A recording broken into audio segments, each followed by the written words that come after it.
Gilbert has been working in Gaza over a number of periods for decades. Colleagues have sent him information where possible, one stating that Gaza is slowly dying. Food and water are running out, disease is taking hold, and anxiety is ever present.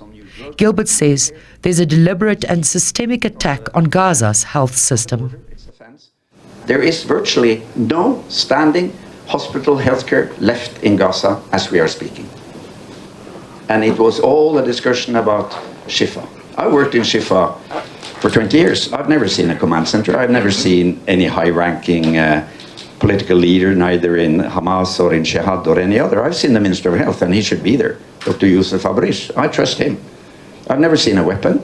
I've seen the big signs on the doors with a red bar, a circle with a red bar, and a Kalashnikov. You're not allowed to have any weapons in this hospital because it is a civilian hospital.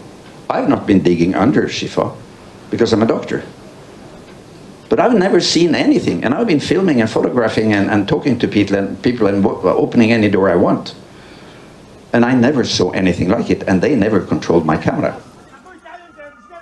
Fatalities, including thousands of children, have been recorded, along with injuries which Gilbert says no health system can handle. Very little aid is allowed into Gaza, and entry into the territory is strictly controlled. Gilbert is calling on countries to take decisive action. The Jordanian government bravely flew a Hercules cargo plane into Gaza full of medical supplies.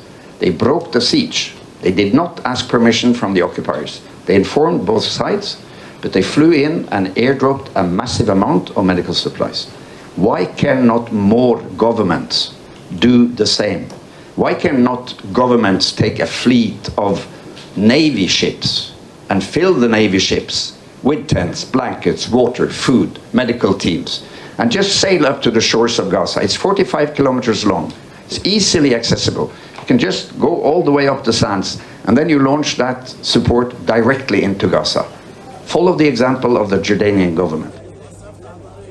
Scores of healthcare workers have been killed, and the situation becomes more dire by the hour. Gilbert says this man-made disaster in Gaza is a disgrace.